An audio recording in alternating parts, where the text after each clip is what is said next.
प्यारे बच्चों, एक बार फिर हम आप लोगों को मास्टर साहब एक्सप्लेन चैनल में आप लोगों का स्वागत करते हैं।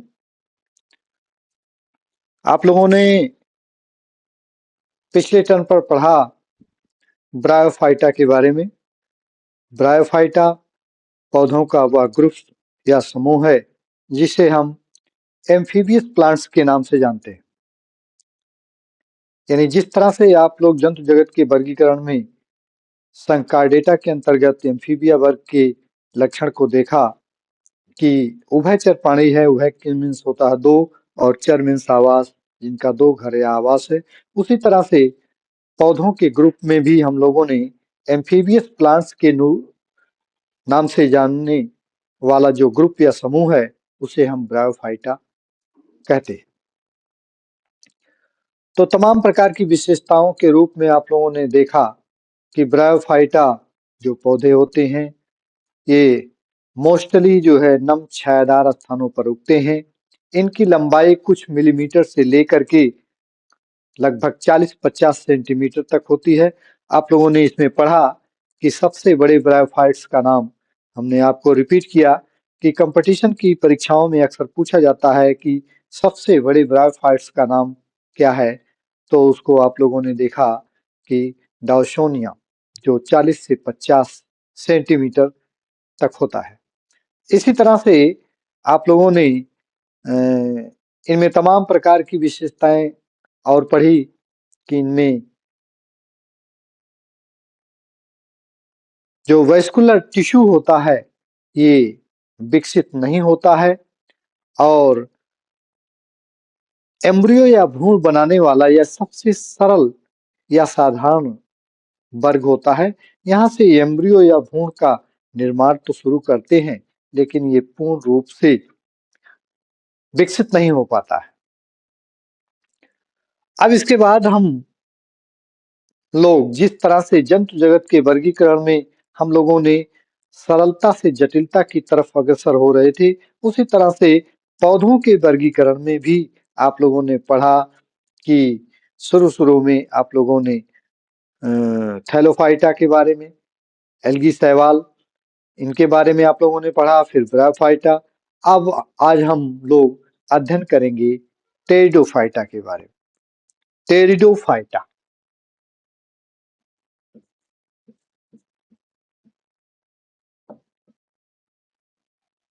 टेरिडोफाइटा इस टेरिडोफाइटा की परिभाषा के रूप में हम कुछ शब्द आपको दे रहे हैं। पहला शब्द है क्लोरोफिलस।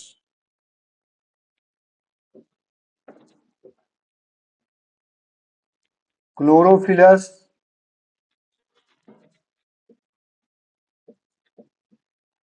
वैस्कुलर टिश्यू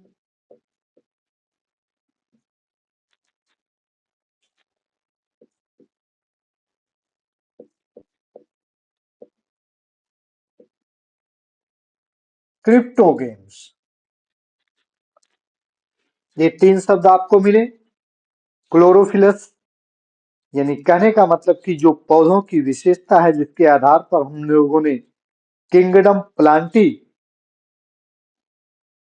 में डिवाइड किया कि पौधे कैसे होंगे, क्लोरोफिलस होंगे अर्थात हरित लवक युक्त होंगे, और जो हरित लवक युक्त पौधे होंगे वो ऑटोट्रॉफिक होंगे अर्थात कहने का मतलब कि स्वपोषी होंगे। प्रकाश संश्लेषण क्रिया के द्वारा वो अपना भोजन स्वयं बनाएंगे।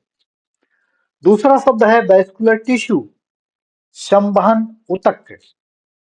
इनमें संवहन ऊतक का विकास होगा, और इस तरह से संवहन ऊतक के विकास के साथ साथ जो संवहन ऊतक हैं वो जाइलम और फ्लोएम में भिन्नित होते हैं। Differentiate into xylem and phloem. तीसरा शब्द है क्रिप्टोगेम्स, जिसको हिंदी में कहते हैं अपुष्पी पौधे। अर्थात कहने का मतलब कि इन तीनों शब्द से हमें तीन प्रकार की विशेषताएं मिल गई कि वो पौधा क्लोरोफिलस होगा, वैस्कुलर टिश्यू होगा, अर्थात कहने का मतलब कि उनमें संवहन ऊतक उपस्थित है और इस संवहन ऊतक में जाइलम और फ्लोएम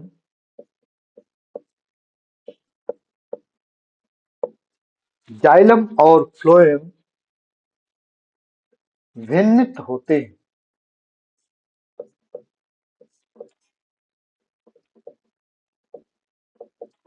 अर्थात कहने का मतलब कि संवहन ऊतक में जाइलम और फ्लोएम अलग अलग पाए जाते हैं।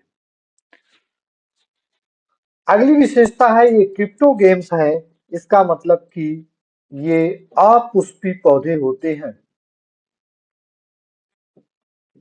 अपुष्पी पौधे होते हैं अर्थात इनमें पुष्प नहीं होते।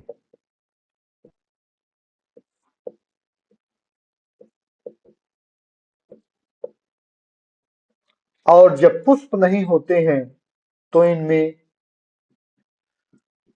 बीज का निर्माण भी नहीं होता है।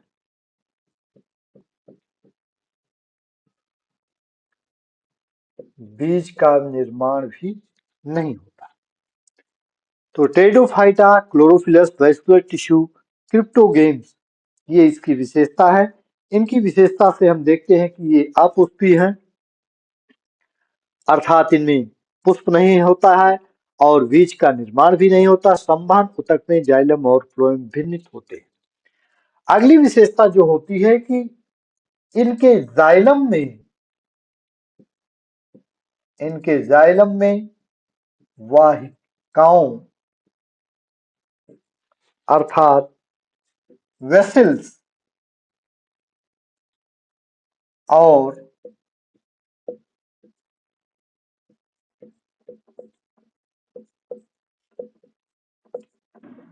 फ्लोएम में सख्य कोशिकाएं कंपेनियन सेल्स का अभाव होता है।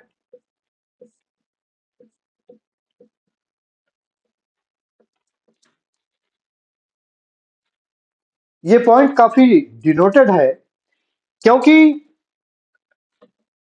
कंपटीशन की परीक्षाओं में अक्सर ये पूछा जाता है कि वह कौन से पौधों का वर्ग है जिनमें जाइलम में वेसल्स या वाहिकाएं एब्सेंट होती हैं या फ्लोएम में कंपेनियन सेल्स या सक कोशिकाएं एब्सेंट होती हैं। तो इसका आंसर होगा टेरिडोफाइटा। टेरिडोफाइटा में इस तरह से जाइलम में वाहिकाओं और फ्लोएम में कंपेनियन सेल्स का अभाव होता है। तो इस तरह से हम ये देखते हैं कि अगली जो विशेषता होती है कि इनके बीजाणु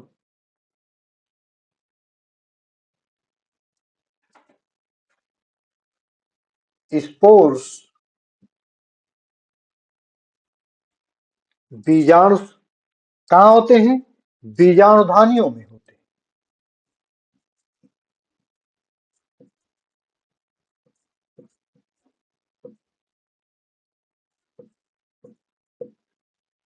और जो ये स्पोर्स होते हैं इसके पहले आप लोगों ने पढ़ा कि ब्रायोफाइटा में जो स्पोर्स होते हैं वो सब के सब क्या होते हैं? होमोस्पोरस होते हैं, समबीजाणुक होते हैं। लेकिन यहां पर दो प्रकार की विशेषताएं होती हैं। ये समबीजाणुक भी होते हैं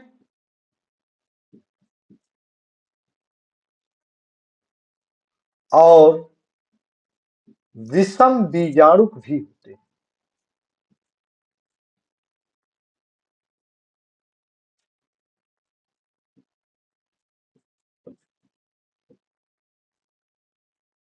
होमोस्पोरस और हेट्रोस्पोरस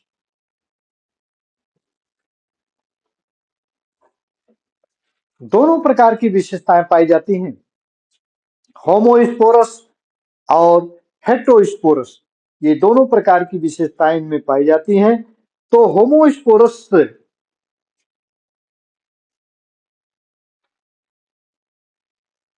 जो होते हैं वो, इसका एग्जाम्पल है लाइकोपोडियम।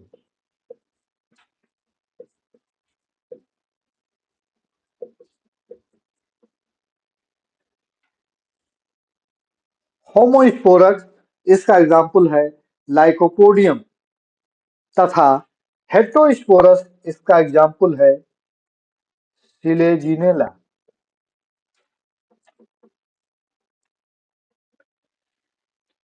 हम बार बार आप लोगों को ये बता रहे हैं कि जिस तरह से जंतु जगत के वर्गीकरण में हम चलते हैं सरलता से जटिलता की तरफ, यानी सिंपल स्ट्रक्चर से कॉम्प्लेक्स स्ट्रक्चर्स की तरफ चलते हैं। आप लोगों ने देखा कि प्रोटोजोआ में नेकेड आई, खुली आंखों से उसे हम नहीं देख सकते, माइक्रोस्कोपिक यूनिसेलुलर ऑर्गेनिज्म। वहीं पर कार्डेटा में हम पहुंचते पहुंचते देखते हैं कि बोन्स, हड्डियों का ढांचा शरीर में और विशाल काय सिस्टम में पूर्ण रूप से विकसित हो जाता है। उसी तरह से पौधों की ये विशेषता आप लोगों ने देखा कि ब्रायोफाइटा में होमोस्पोरस थे, यहाँ पर दोनों कैटेगरी के स्पोर्स पाए गए, होमोस्पोरस और हेटेरोस्पोरस। तो होमोस्पोरस का उदाहरण आप लोगों ने देखा कि लाइकोपोडियम, और हेटेरोस्पोरस का एग्जाम्पल आप लोगों ने देखा सिलेजिनला।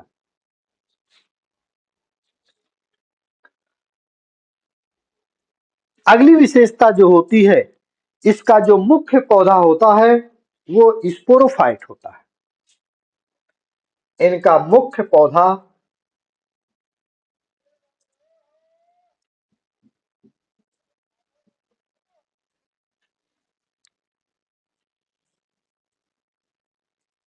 स्पोरोफाइट,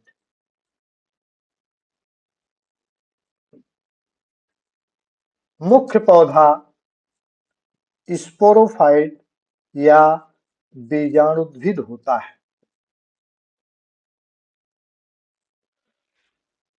आप लोगों ने ब्रायोफाइटा में पढ़ा कि मुख्य पौधा उसका गैमेटोफाइट होता है। यहां पर मुख्य पौधा क्या है? स्पोरोफाइट होता है। और ये जो स्पोरोफाइट होता है ये जड़, तना और पत्ती में विभेदित होता है। मुख्य पौधा इसका स्पोरोफाइट होता है, बीजाणुद्भिद होता है, जो जड़, तना और पत्ती में विभेदित होता है। दूसरी विशेषता इसकी ये है कि इनमें स्पोरोफाइट और ये गैमेटोफाइट दोनों प्रावस्थाएं अलग अलग होती हैं, और दोनों के पौधे इस तरह से अलग दिखाई देते हैं। लेकिन वहीं पर हम लोगों ने ब्रायोफाइटा में देखा कि स्पोरोफाइट और गैमेटोफाइट ये दोनों प्रावस्थाएं एक दूसरे से मिली हुई थी, स्पष्ट रूप से अलग नहीं होती थी।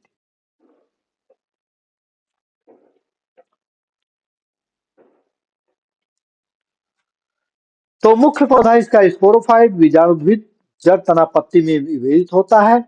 और इसकी जो गैमेटोफाइट होती है,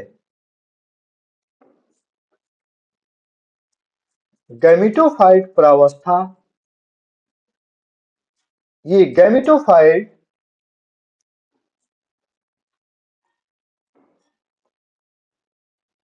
युग्मकोद्भिद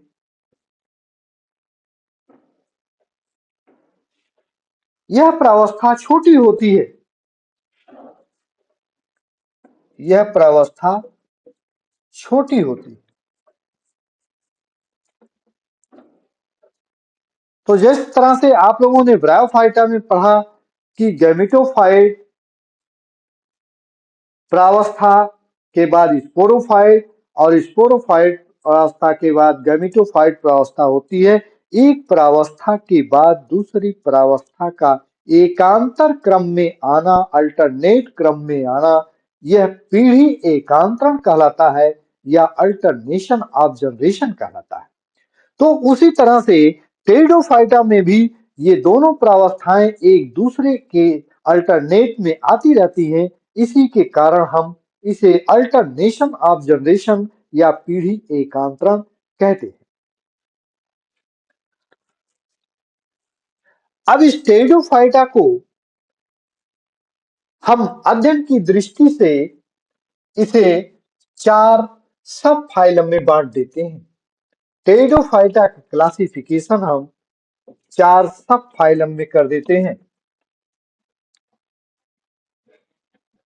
जिसके आधार पर हम टेरिडोफाइटा का डिटेल अध्ययन करते हैं कि टेरिडोफाइटा को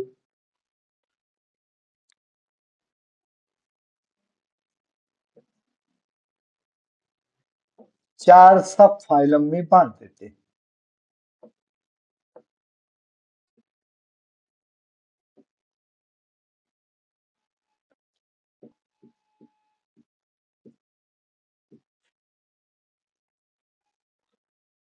पहला सब फाइलम है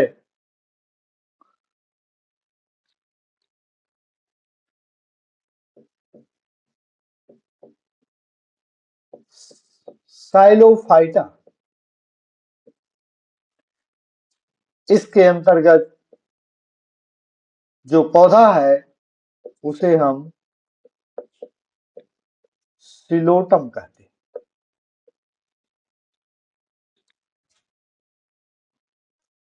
दूसरा सब फाइलम है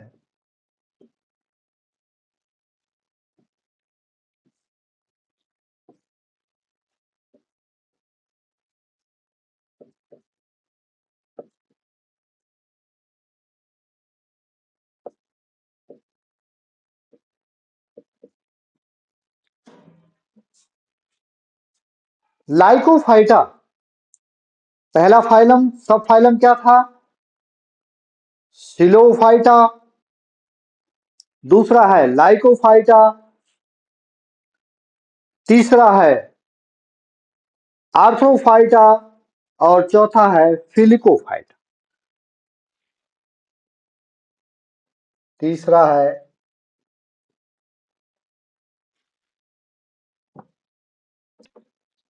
तीसरा सब फाइलम है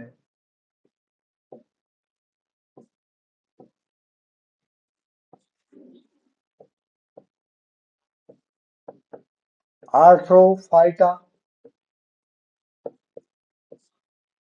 और चौथा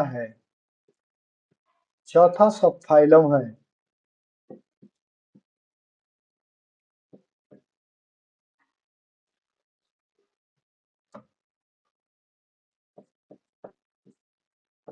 फेलिकोफाइटा।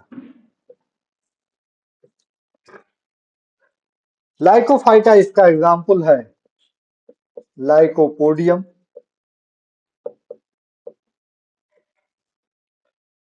आर्थ्रोफाइटा इसका एग्जाम्पल है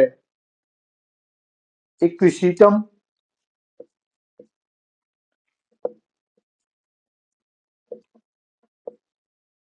और फिलिकोफाइटा इसका एग्जाम्पल है टेरिस या Dryopteris.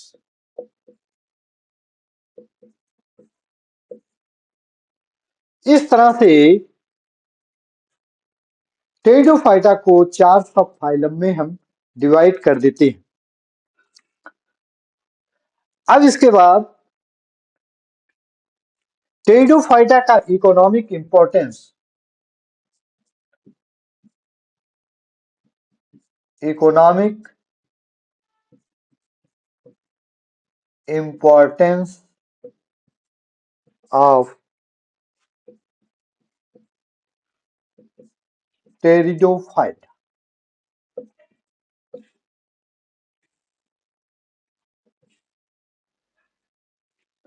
Economic importance of pteridophyta.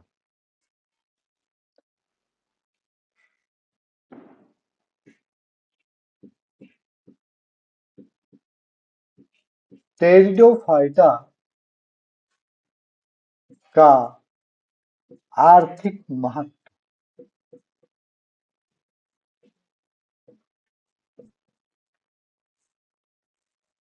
इसका आर्थिक महत्व क्या है? पहला पॉइंट है इसका जैव उर्वरक के रूप में।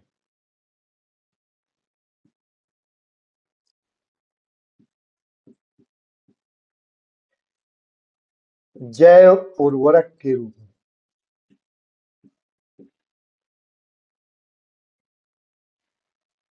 दूसरा पॉइंट है सजावट के लिए।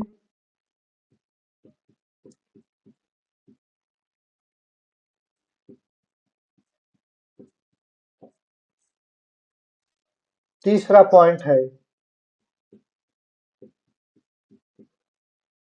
मनोरंजन के लिए।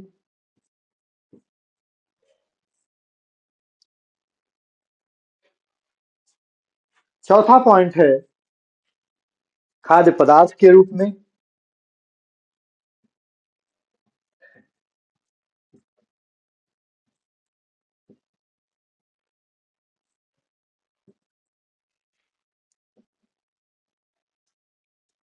पांचवा पॉइंट है जीवाश्म ईंधन के रूप में।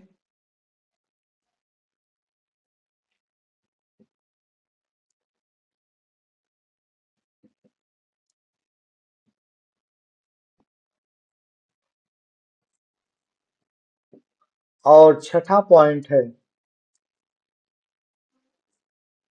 पेस्टिसाइड के रूप में।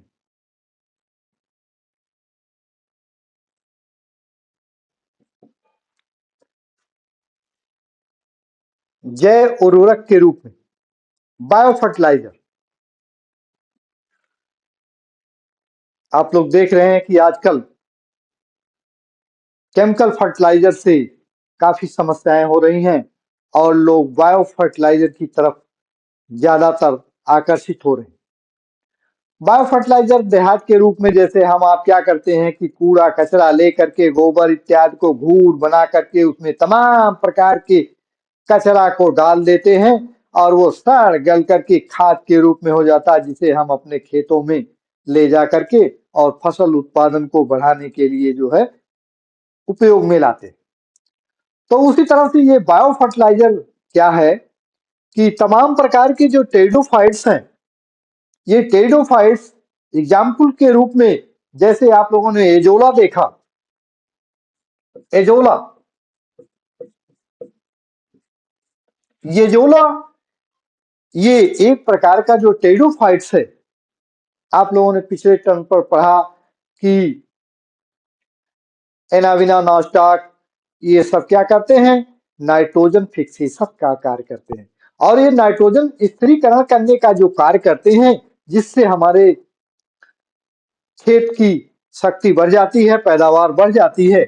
तो एक तरह से उर्वरक के रूप में खाद के रूप में ये कार्य करते हैं और ये जो नास्टाक और एनामिना शैवाल हैं वो पाए जाते हैं एजोला टेरिडोफाइट्स के अंतर्गत। तो इस तरह से ये जैव उर्वरक के रूप में कार्य करते हैं। दूसरा है सजावट के रूप में। हम अपने घरों में, बागीचों में इत्यादि में तमाम प्रकार के टेरिडोफाइट्स एग्जाम्पल के रूप में सिलेजिनिला, ये सब सजावट के रूप में हम इस्तेमाल करते हैं। सिजिल्ला है, लाइकोपोडियम है, ये सब जो है सजावट के रूप में हम इस्तेमाल करते हैं। आगे है मनोरंजन के लिए। मनोरंजन हेतु क्या है, इसी सिलेजिल्ला की एक ऐसे प्रकार की प्रजाति है जिसे हम काट कर रख देते हैं, मृत हो जाता है, सूख जाता है, लेकिन अगर उसी को हम कुछ दिनों के बाद पानी में डाल देते हैं तो हम ये देखते हैं कि जो सिकुड़ी हुई अवस्था में है वो धीरे धीरे फैल करके बड़ी आकृति हो जाती है और ऐसा ये लगता है कि जैसे इसे कोई संजीवनी मिल गई। तो इस तरह की विशेषता को हम कहते हैं कि ये मनोरंजन के रूप में कार्य करती है। अगला है खाद्य पदार्थ के रूप में।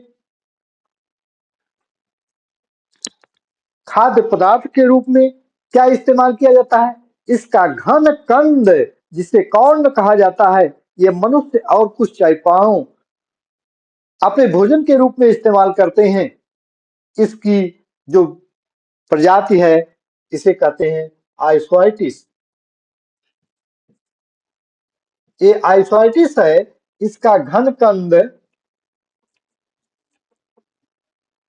ये मनुष्य और कुछ पालतू पशुओं में भोजन के रूप में इस्तेमाल किया जाता है आइसोइटिस। अगला जो सबसे इंपॉर्टेंट चीज है, आप हैरत में पड़ेंगे जीवाश्म ईंधन के रूप में। जीवाश्म ईंधन क्या है? कोयला। कोयला अधिकांशतः जो टेरिडोफाइट्स हैं, आप लोगों ने इसकी विशेषता पढ़ा कि ये नम छायादार स्थानों पर पाए जाते हैं, उगते हैं। तो होता क्या है कि अगर ये स्वैम्पी सॉइल्स दलदल जमीन में उगते हैं और दलदल जमीन में जब उग जाते हैं तो ऐसे कंडीशंस में वहां पर ऑक्सीजन की कमी हो जाती है, और जब ऑक्सीजन की कमी हो जाती है तो धीरे धीरे ये पौधे इस तरह से दब जाते हैं, और दबने के बाद इसके ऊपर परत दर परत इस तरह से बनती चली जाती है। यही बाद में ईंधन के रूप में, कोयले के रूप में परिणित हो जाते हैं। तो हम इसे जीवाश्म ईंधन कहते हैं। क्यों जीवाश्म ईंधन कहते हैं?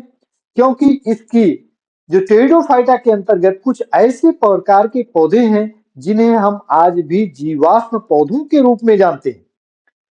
वो पौधे आज हैं नहीं, उनके हम वर्णन, उनके डिस्क्रिप्शन को हम पढ़ते हैं, लेकिन उन्हें कहा जाता है कि ये जीवाश्म हो गए। तो जब जीवाश्म हो गए इसका मतलब कि वो कोयले के रूप में परिणित हो जाते हैं।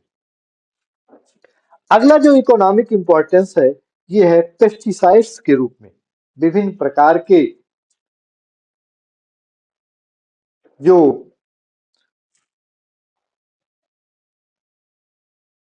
केमिकल्स हैं, और उस केमिकल्स को बनाने के लिए पेस्टिसाइड्स का इस्तेमाल या कहिए विष के रूप में होता है, जहर के रूप में होता है, और इस तरह से पेस्टिसाइड्स बना करके इस फसलों को नुकसान होने से बचाया जाता है। तो आज का ये टॉपिक यहीं तक। आप लोगों ने देखा कि टेरिडोफाइट्स और इस टेरिडोफाइट्स की तमाम प्रकार की विशेषताओं को आप लोगों ने देखा। कुछ ऐसे प्रकार की विशेषताओं को भी आप लोगों ने देखा कि जो ब्रायोफाइट्स से मिलती जुलती है। जैसे आप लोगों ने देखा कि ब्रायोफाइट्स भी नम छायादार स्थानों पर पाए जाते हैं, उसी तरह से टेरिडोफाइटा के बारे में आप लोगों ने देखा कि ये भी नम और छायादार स्थानों पर पाए जाते हैं। वहां भी आप लोगों ने देखा कि होमोस्पोरस, हालांकि यहाँ कुछ हेटेरोस्पोरस हैं, लेकिन इस तरह से होमोस्पोरस के रूप में पाए जाते हैं। वहां भी आप लोगों ने देखा कि अल्टरनेशन ऑफ जनरेशन पाया जाता है, यहाँ भी अल्टरनेशन ऑफ जनरेशन पाया जाता है। तो तमाम प्रकार की कुछ ऐसी विशेषताएं हैं जो विशेषताएं ब्रायोफाइटा और टेरिडोफाइटा से मिलती जुलती रहती हैं, लेकिन कुछ ऐसे प्रकार की विशेषताएं हैं जो इनसे भिन्न रहते हैं। पौधे की जहां तक विशेषता है, अभी हमने शुरू में ही बताया कि ये क्लोरोफिलस हैं, यानी कहने का मतलब कि जब क्लोरोफिल होगा तो ये स्वपोषी होंगे, स्वपोषी होंगे तो ये अपना भोजन स्वयं बनाएंगे। दोनों समूह में पुंधानी और स्त्रीधानी अर्थात एंथ्रीडिया और आर्चिगोनिया दोनों में पाई जाती हैं, और दोनों के चारों तरफ जो है जैकेट सेल्स या स्टेरॉइड सेल्स पाई जाती हैं। कल ही हमने बताया था डिटेल में कि क्योंकि इनके युग्मक बर्बाद ना हो, सूख न जाए, डेड न हो जाए, इसलिए इनके चारों तरफ से जैकेट सेल्स होती है जो नेचुरल होती है और उसे नम बनाए रखने का कार्य करती है। तो तमाम प्रकार की ये विशेषताएं होती हैं। और सबसे बड़ा इंपॉर्टेंट जो और चीज है कि कल हम आपको बताए थे कि निषेचन के लिए जल आवश्यक होता है, तो वो टेरिडोफाइटा में भी आवश्यक है और ब्रायोफाइटा में भी आवश्यक है।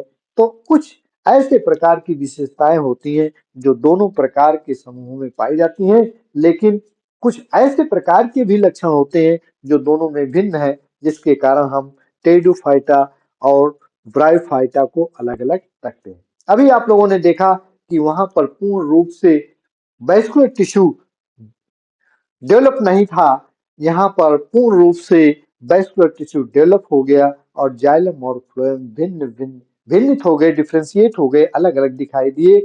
तो इस तरह से जैसे-जैसे हम आगे बढ़ेंगे, वैसे-वैसे पौधों का ग्रुप भी एडवांस प्रकार का होता जाएगा।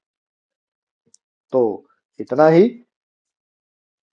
इनमें जो कुछ भी आप लोगों को सुझाव देना हो आप लोग कमेंट करिएगा, और बाकी अच्छा लगे तो और लोगों को भी शेयर करने का कार्य करिएगा, ज्यादा से ज्यादा लोगों को पढ़ने के लिए उत्सुक करिएगा। खासकर ऐसे बच्चे जो कंपटीशन के पॉइंट ऑफ व्यू से लगे हैं, उन्हें ये जानकारी जरूर होनी चाहिए कि यूट्यूब में तमाम प्रकार के लेक्चर्स हैं जिनको आप पढ़ें, लेकिन हर प्रकार के लेक्चर को आप शुरू से अंत तक जो भी वीडियो है उसको अच्छी ढंग से देखते रहें, तभी आप लोगों को अच्छा मजा आएगा।